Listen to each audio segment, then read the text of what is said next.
Welcome to Dementia Forum X YouTube channel. Today we're talking to Lavinia Alberi Auber, a neuroscientist. Hi, how are you? Very good. Thank you, Tobias, for inviting me today to the Dementia Forum X. I'm really glad to be here. Yeah, and thank you for coming. We're very happy to have you. So I'm going to ask you a few questions, and I'm very interested to hear your answers, and I'm sure everyone else will be as well. And my first question is actually about you. Could you tell me a little bit about yourself and what you're doing? Sure. So I am a lead in neurology research at the Swiss Integrative Center for Human Health, and I hold an assistant professor position at the University of Freiburg. I've been working on dementia research for the past 20 years, starting from Parkinson, then delving into mechanism of learning and memory, and then in the last 10 years, really dedicating myself to the pathophysiological mechanism of Alzheimer's disease. That's very interesting. And you're also active in an organization called Brain Fit for Life. Could you tell me a little bit more about that organization and what goals you have? Sure. So I have established this organization starting really from a call for action, which is coming as a grassroots initiative from the community of research clinicians and patient organization, wanting really to establish a democratization of brain health and aging. And we are striving to get better conditions for the patient, their family. Really is an obligation for those people who unfortunately don't have a treatment and sometimes don't even have appropriate care. So we are experts. We don't see patients as much in the community, but of course, except for the clinicians who do see them in the setting of the hospital. But more or less, all of us are really interested in harnessing research in the setting of Switzerland. Switzerland notoriously is the land of innovation for many disease area. However, it's lagging behind in dementia research. And there are numerous factors for this. One is probably the misunderstanding of brain aging, which is typically associated with an elderly population. And the fact that we don't have any treatment is kind of a helpless situation for many people who are extremely afraid, don't want to talk about the disease. They would be rather underdiagnosed or undiagnosed rather than know the disease. And then there is, of course, a cultural stigma that surrounds the family. In Switzerland, families are very personal about what happens in and around the family. They don't want to disclose, which is perfectly fine.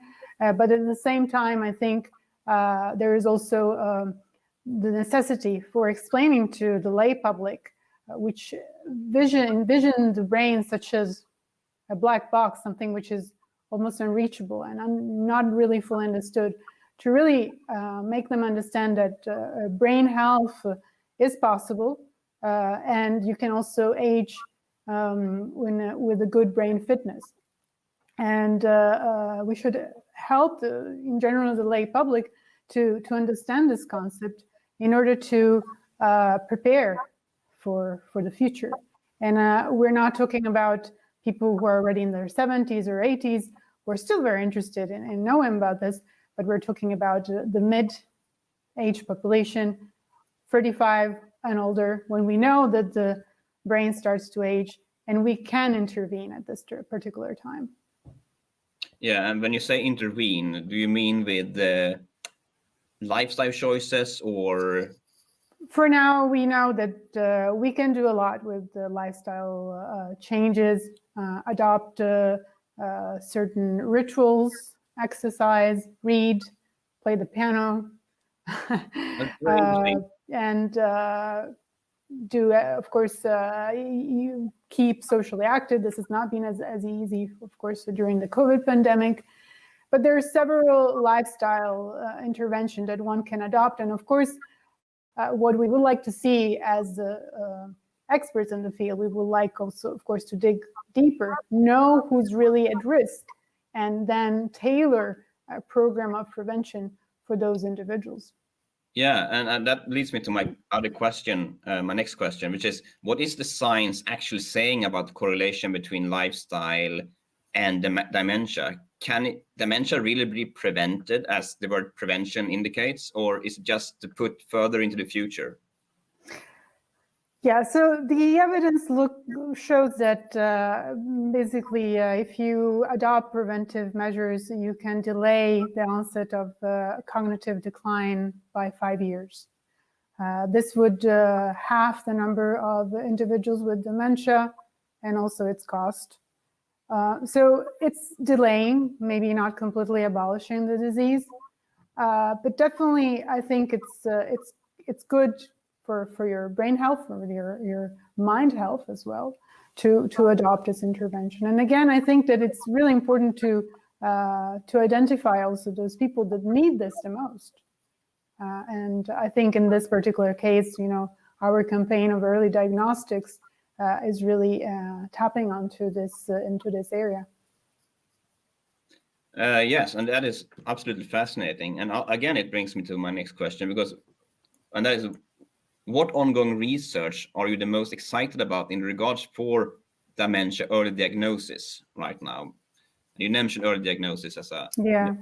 So clearly all the research which is going at Göteborg University on the blood-based biomarker is really phenomenal. I mean, this is going to be in the clinic in probably 1 or 2 years. This is going to be a game changer because typically the diagnosis, the imaging diagnosis or the biomolecular diagnosis occurs once the cognitive symptoms have set in. And this is way too late because a lot of the processes are irreversible and you cannot do much at that point. If we do have non-invasive blood biomarker, we can really tap onto these people early on and then provide them some therapeutic options. And we know that the processes of pathophysiology and pathogenesis are different in the early stages of the disease than the late stage of the disease. So this is going to be extremely important also to devise therapeutic strategies that are adapted to the dynamic of the disease. This is not one disease, it's many diseases that progress through time, very, very long. As we know, the preclinical stage can take from 10 to 20 years, and then the pathological stage is also 10, 15 years. So we really need to think about something that is tackling a certain window of the disease. Either it's preclinical, where you do have a predisposition, maybe it doesn't mean you will have the disease, but it's good to have some intervention which are not aggressive. There could be lifestyle intervention, and then once you progress into a more mild phase, you can use other intervention and then maybe stop or slow down the disease to the extent that you can really stop it, because eventually, you will die with something else. That's true. And could you tell me a little bit more about what kind of biomarkers can be actually detected within the bloodstream? Yeah, so I think that the latest research from Zetterberg Group and Isaac Hansen, it's clearly that tau is very promising. Seems more phosphorylated tau than A beta. How tau lands into the vasculature is probably through clearance. We know that maybe during the process of aging, we have a little bit leaker blood-brain barrier. This is one of the most promising biomarker, I would say.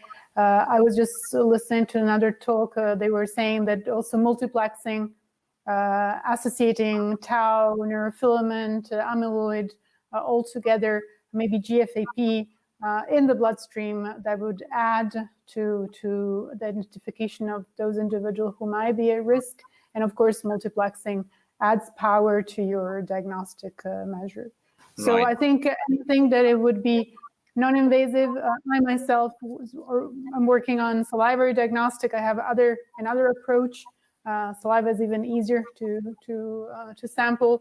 Here we look at cytokines and microbiome. Anything that can be done on a monitoring scale would be great. Yeah.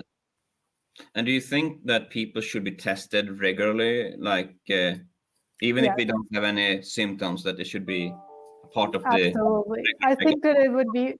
I think the 2 tests should be done at the biomolecular level. Definitely a genetic testing. Knowing if you have an ApoE epsilon 4 allele would help you a lot in the management, for example, of inflammation. We know that ApoE is an immunity molecule. So we know also there is an association between ApoE epsilon 4 carriers and herpes infection and outbreaks. So knowing your predisposition would help you then to look further into blood biomarkers and really have a confirmatory evidence that you are going through this trajectory. I think that we should not be afraid of this, because we know that if you do this early on, you could really slow it down and be able to, through, as we said, through this prevention lifestyle measure, to really manage yourself and manage your brain aging. And at what age do you think is appropriate to start doing these blood tests regularly for people? I would say 40. I'm talking about it. I mean, I definitely. I mean, I have tested my ApoE epsilon 4. I'm as the majority of the population, epsilon free. There was someone who was epsilon 4, epsilon 2. Whether the person wants to know it or not, you can ask them. It's very easy to detect. I think this is the best characterized genetic variant, and it tells a lot about the immunological profile of the person that then really could lead to brain aging pathology. And statistically, how many people among people who develop dementia have these genetic prepositions, and how many people are seemingly developing it without any genetic reasons or causes? Yeah, so of course it's a risk factor, right? So not everyone will develop Alzheimer, and there is also evidence for preventive gene that together with ApoE4 can really revert the course.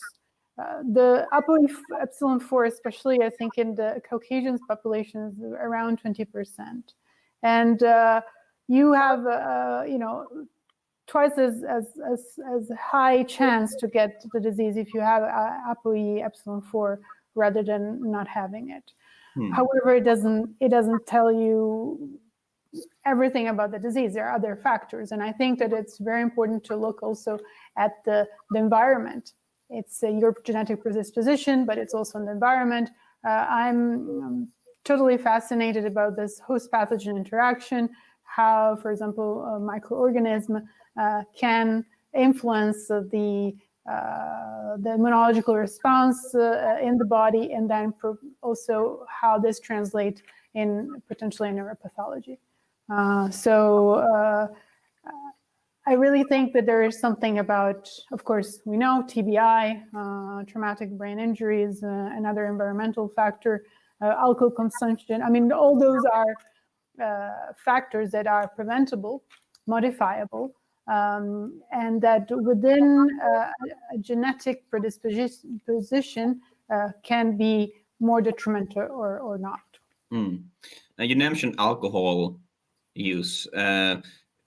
What kind of lifestyle would you recommend to someone who wants to prevent this from happening later in their lives?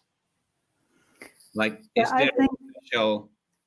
I think that, of course, the resveratrol, it's also like an antioxidant. So what you find typically in red wine, they tell you 1 glass of wine, it's fine. I think binge drinking is clearly not good. in general, it's not really clear how alcohol affects synaptic plasticity, but clearly it's on the long run, it affects the number of synapses. It decreases the number of synapses, whether it's really something direct or more like a indirect effect on membrane fluidity. It's unclear.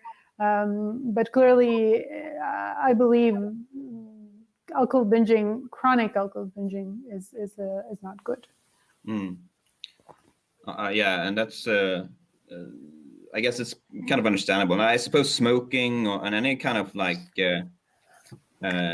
So I think that the three modifiable factor that have been added to the list, we have currently 12 modifiable factors. So it's TBI, alcohol, and also air pollution. So there is more and more evidence that iron, so heavy metal ion, can also enter the brain, cause neuroinflammation and also neurodegeneration. So there are many evidence that, of course, we have modifiable risk factor, and it's nice. I mean, the Lancet Neurology report on prevention, it really broke it down by age. You know, for example, cognitive reserve is in early on. So if you are exposed to high cognitive training when you are a child, you have a better chance to develop the disease later. And then there are modifiable risk factor that come a little bit later in the disease. And there's, of course, we name it, you name it, alcohol, also the social interaction. And then you have, of course, the hypertension. So, of course, cardiovascular health is very, very important. Obesity is highly associated, and obesity is clearly an inflammatory condition. So inflammation, I think, is one really key factor. Depression, smoking. It was also added hearing impairment. I'm not absolutely sure about the hearing impairment as a direct factor, but rather associated with social interaction, and lately air pollution, which was added. So 12 modifiable risk factors that are within the FINGER study that are looked upon, and see whether we can really improve the brain health of adult individuals, and then in their aging process. Okay, thank you. One more question I would like to ask you, and that is, if you have to make an educated guess, when do you think we will see a cure to the most common types of dementia? Does the future look bright to you? Yeah, well, I think that one important point will have to be how to diagnose, how to make a better diagnosis. We know that there are a lot of overlapping pathologies. There's not only Alzheimer, there is mixed AD types. So I think it will be essential to first rule out which type of dementia you have, which type of Alzheimer you have, and then based on this, develop therapies that are tailored to the type of Alzheimer disease you have. And this, I think, will come once we have those non-invasive biomarkers that can identify and can really segment the disease. Then we will be able maybe to go back to the animal models, to better animal models, and target and see and use very sophisticated techniques that we have already available, like single cell sequencing and all this beautiful, omics technology that we have, and try to address this in a really holistic way, but also precise way, because it's essential to be able to make the link between what happens outside and what happens really in the brain. We have ourselves evidence from one of the paper which is coming out that inflammation is really a very, very strong driver. And inflammation can really cause a vascular AD type.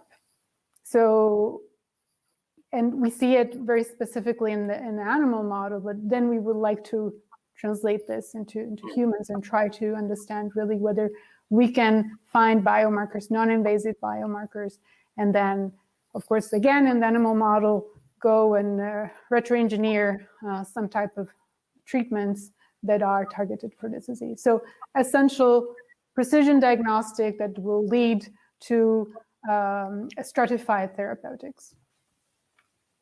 So is it correct to assume that you feel hopeful?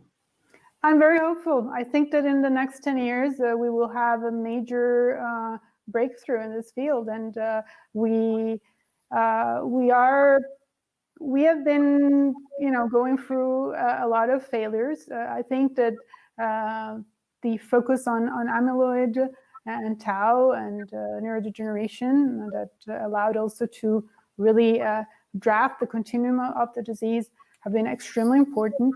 Now we have all the evidence, I think, for understanding this better.